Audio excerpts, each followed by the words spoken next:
మరి అంబేద్కర్ బొమ్మ కాడ చివరొచ్చు కదా.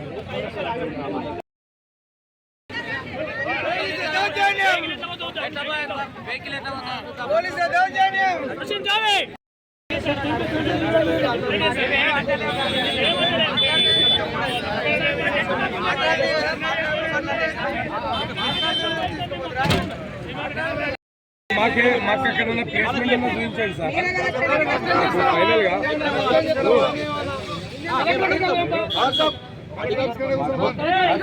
మాకు ఎక్కడన్నా వేరియేషన్ ఉన్న కనీసం వీలు కల్పిస్తే కుదురుతుంది.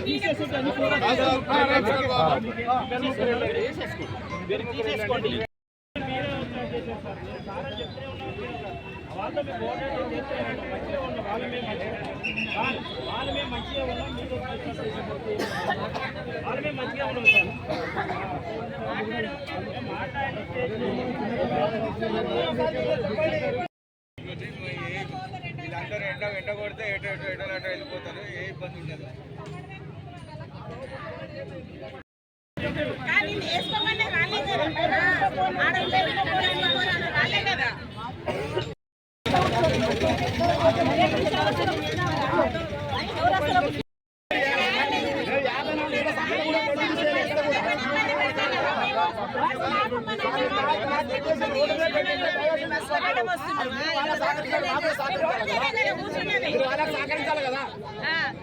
మేమేమన్నా మీ బస్సుల కట్ట వచ్చినామా, డ్రైవర్లను మించి కొట్టినామా? ఎందుకు మీ దౌర్జన్యం? పోలీసుల దౌర్జన్యం ఏంది అసలు?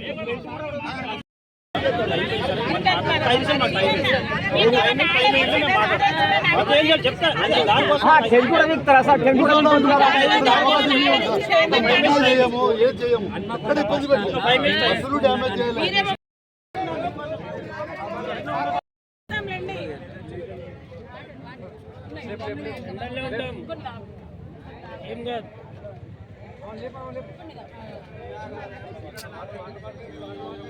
ప్రాణాలు పోయినా పర్లేదు, మీ పోరాటం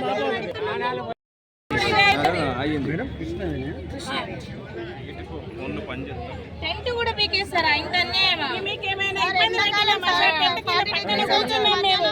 పరిస్థితి ఏంది? ఇక్కడ గేట్ ముందు కూర్చుని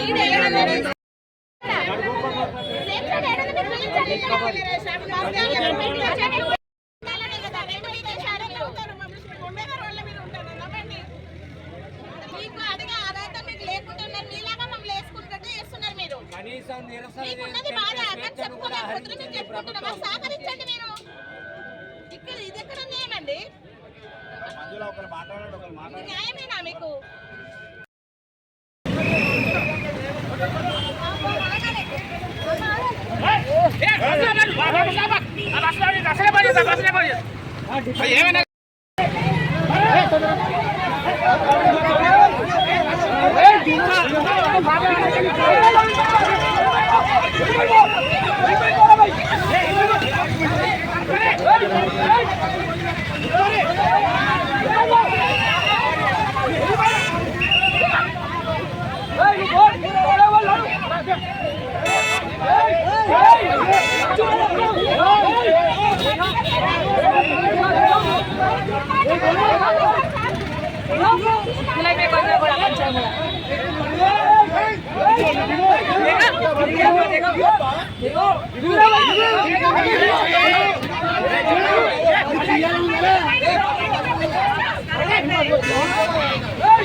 నిరసన తెలిపే హక్కులను ఇవ్వకపోతే నిరసన తెలిపే హక్కు ఇస్తాననే చెప్పినావు కదా, మరి చెప్పినప్పుడు ఎందుకు ఇస్తలేవు? ఆ రోజు రాహుల్ గాంధీ ముందు కూడా మాకు చెప్పినావు కదా, అంటే మమ్మల్ని మోసం చేసినట్టే కదా నువ్వు ఈరోజు.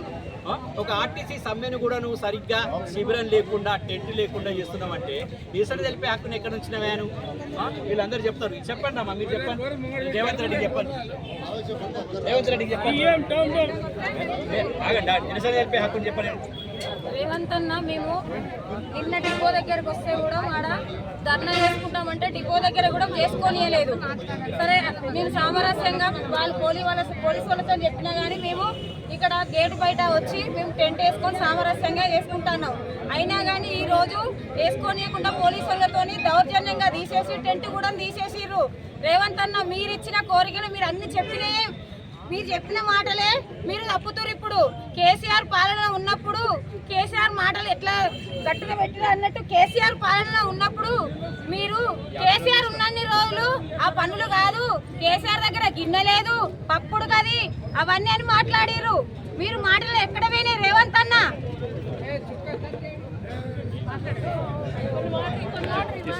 ఎండకు ఉండి ఉండి